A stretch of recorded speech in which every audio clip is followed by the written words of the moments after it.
Pendidikan itu begini ya, menyangkut hasil dari pendidikan itu. Andai kan kita bicara ilmu hakikat, misalnya kita mondok itu, mondok kemudian jadi orang miskin, jadi orang yang menurut orang banyak ada berguna di masyarakat. Ternyata kita ini orang yang kelihatannya ada punya karir, tapi kalau malam sujud sama Allah, punya anak niat memperbanyak orang sujud, terus punya ibu yang sakit-sakitan kita rawat. Meskipun kita tidak jadi dosen, tidak jadi menteri, tapi indah Allah itu luar biasa karena berstatus ngerawat ibu, ngerawat anak, ngerawat istri.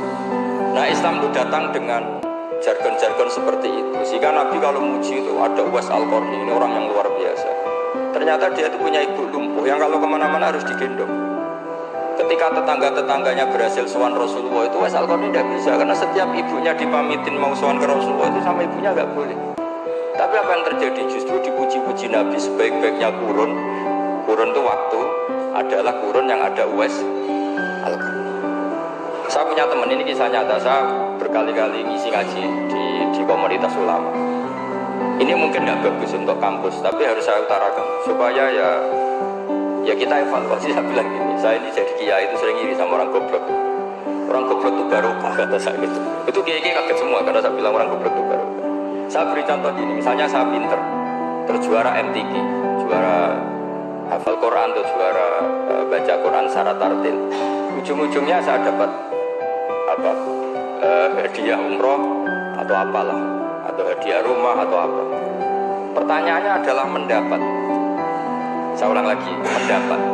Sementara ada santri yang bodoh, gara-gara bodoh itu dosen UI yang enggak, jadi kiai yang enggak, akhirnya dia jadi bekerja di Korea. Barokahnya bodoh tadi. Karena di Korea melihat orang ateis, akhirnya dia kepikiran bikin masjid. Sebagian gajinya disumbangkan untuk masjid. Ini bodoh pendiri masjid. Tapi kita gara-gara dosen dakwah di masjid, ini pinter dapat uang dari masjid. Nah ini bukan nyindir, ini biasa saja. Ini maksud saya, kamu jangan ngabaikan hidup. Akhirnya apa yang terjadi? Saya ini punya teman ini betul. Saya ini kan kecelok dulu tuh Gus Salim.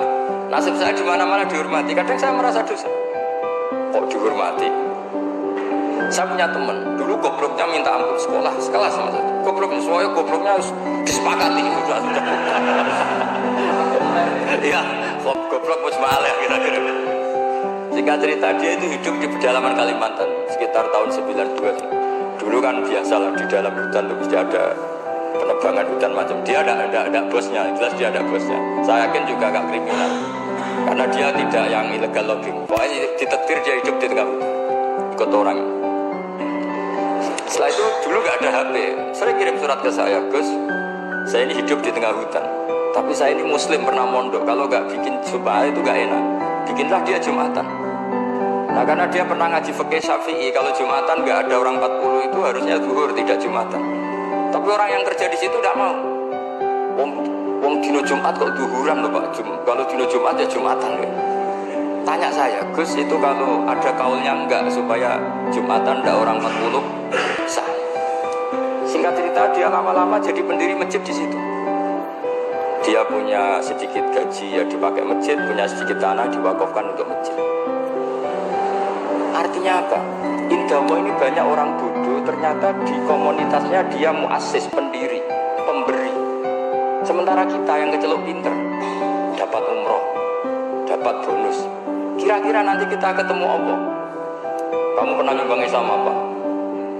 Yang bodoh jawab, oh nanti mesti bikin masjid di pedalaman. Kita yang pinter. Kayaknya kalau memberi enggak lah Gusti. Reputasinya mendapat tuh.